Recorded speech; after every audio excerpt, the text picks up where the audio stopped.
ano pa sasabihin ko pa rito eh. Nag-ano na ako rito eh. Ah, Nag-monologue na ako rito kagabi eh. Oo. Eh, ganun na lang, ipagtanggol na lang natin yung Senado. Siguro, para maiba. oo, oo. Sige, pagtanggol natin. Ano natin? Ikaw muna, Senator.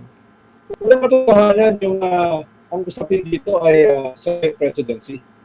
Walang katotohanan na ninegotiate yung mga chairmanship sa Senado para masigurado na mananatili o magkakaroon ng pagbabago sa Senate presidency.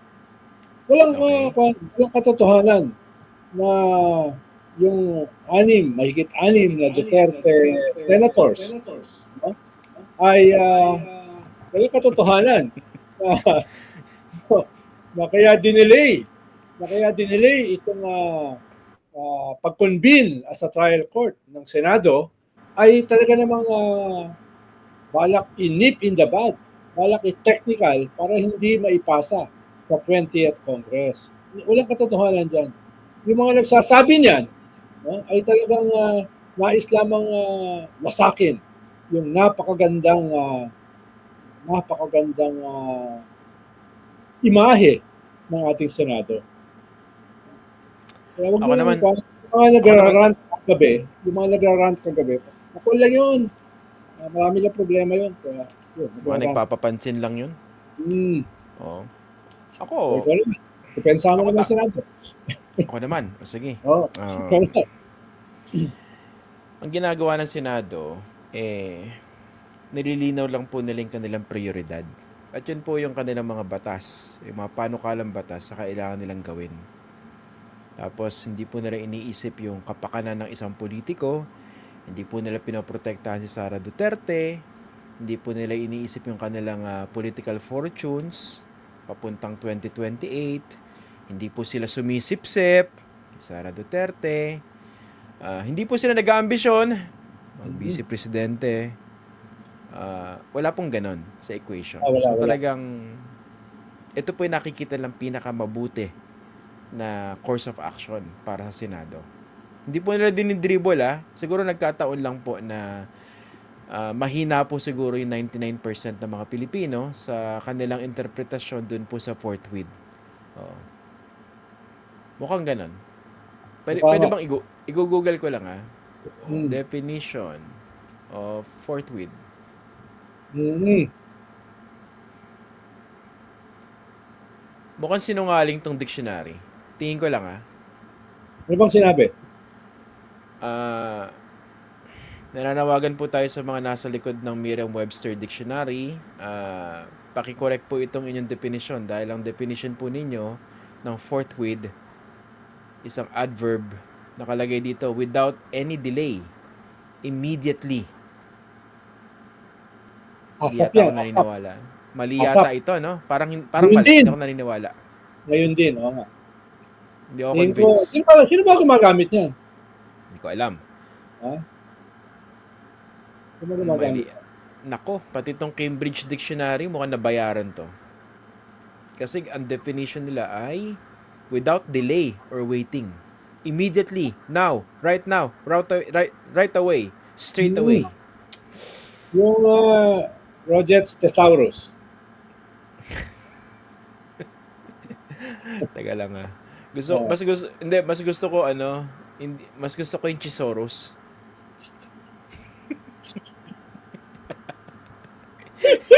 parang sounds like dinosaur eh. Parang Hindi, dinosaur. mas gusto ko Chisoros kasi si Senator Cheese, di ba, mabulaklak magsalita. Hindi sapat sa kanya yung isang salita kailangan dalawa.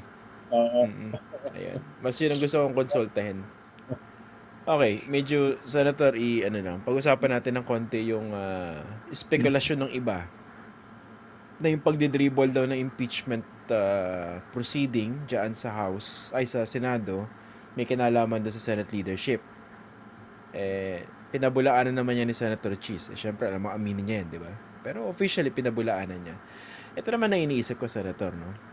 Kung sakali bang palitan si Senator Cheese, hindi naman yata assurance din na yung susunod na Senate President, itutuloy yung hearing. Kasi doon sa mga nadidinig ko, mukhang yung iba rin ayaw. Hindi ba? Well, sabi ko nga, dalawa kasing botohan yan eh. Una, yung botohan sa 19th Congress para i-convene nila yung kanilang sarili sa trial court. Di ba? Nakaroon nga ng debate dyan eh. Dahil si Francis Tolentino at saka si Coco Pimentel. Parang sinasabi ni Coco Pimentel, dapat muna tayo. Nag-convene muna tayo, nag-take ng oath, di ba? Bilang mga judges, bago natin ginawa yung ibang mga bagay. Dahil nga consistent doon sa forthwith, consistent doon sa sui generis. Hindi natin pwedeng gamitin yung excuse na recess. Hindi natin pwedeng gamitin yung excuse yung meron tayong ibang mahahalagang priority bills. No? Dahil sinosupersede niyan yung ating impeachment. Dahil yun yung atas. Yun yung commandment sa atin ng ating konstitusyon. Pero dun sa response ni Cheese, parang hindi ko narinig yung konstitusyon eh. Parang ang usapin lang ay yung plenary. Yung plenary ay Plenary dapat power. ito, yung plenary ay dapat pagpasahan yan. Eh yung plenary may utos yung konstitusyon eh. At doon nagsimula yung possible conspiracy na yan. Doon sa pag-delay, doon sa paggamit ng forthwith in another dimension. Parang nilagay yung forthwith hindi lang sa ibang definition eh. Nilagay yung forthwith sa ibang dimension. No? Dahil ang linaw-linaw naman sa ating dimension kung anong ibig sabihin ng forthwith. Hindi ko alam kung saan multiverse, kung saan dimension yung forthwith na hindi ngayon din, na hindi immediately. No? Tingin ko nga ba, kahit sa ibang dimension, ganun pa rin ang definition nila. Pero bigyan na natin ang benefit of the doubt yung Senate President. Kaya, kung hindi nangyari yung nangyayari ngayon, June 2, nilipat sa June 11, baka bigyan ko pa ng benefit of the doubt eh. Na, baka naman talagang seryoso siya dun sa kanyang pag-redefine ng forthwith at talagang seryoso naman siyang i-convene yung 19th Senate, 19th Congress ng Senado at sa trial court. No? At pinatapos lang talaga yung midterm election.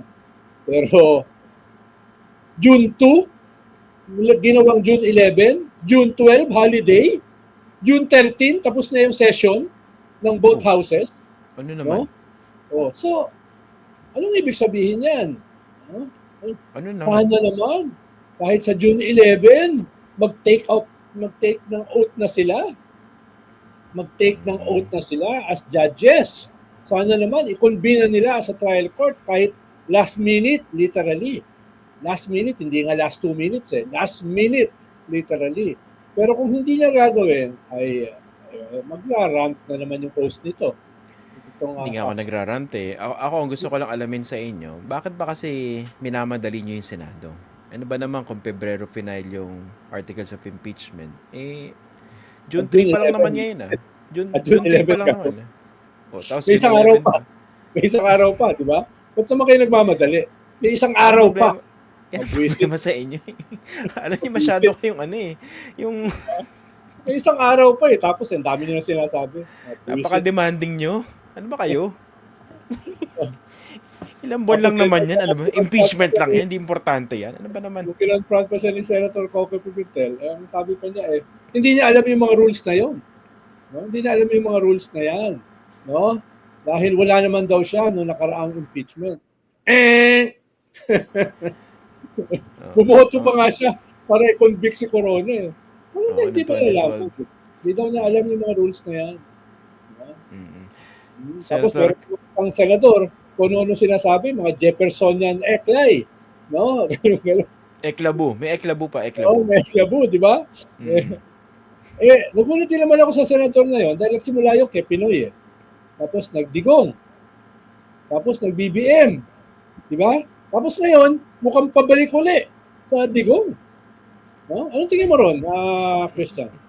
Hindi naman, mukhang usapang legal lang yan talaga. Daming tumbling? Hindi, mukhang hindi naman niya pinoprotektahan si Sara Duterte. Hindi naman, hindi ko naisip yon. Ni Katiting, hindi ko talaga naisip na pinoprotektahan ni Francis Tolentino si Sara Duterte. Hindi talaga. Hindi mag-defer na ako sa'yo. Dahil mas convincing ka kaya sa akin.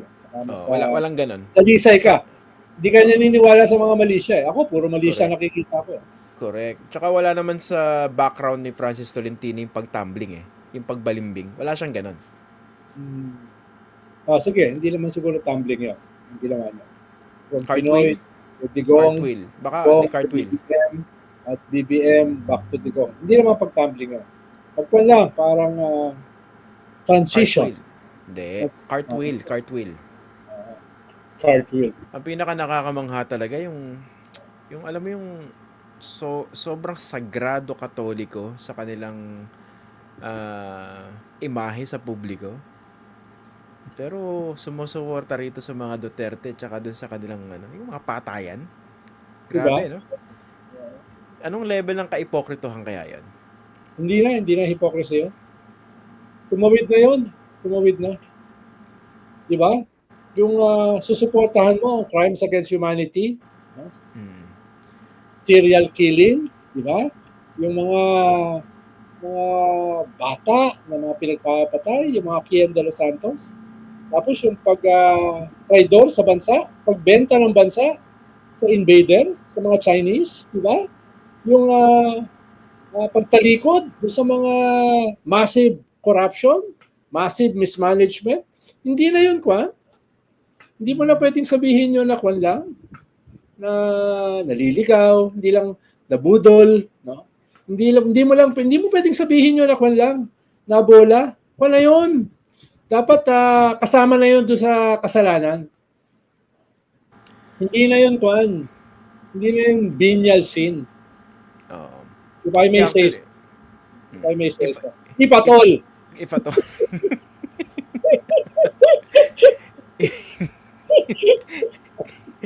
If at all, hindi, ito naman, yung binanggit ko, baka sabihin ng iba, indictment yan dun sa pananampalataya. Hindi po, no? Kasi yung Roman Catholic Church, hindi tinuturo yung ganyang kaipokritohan, eh.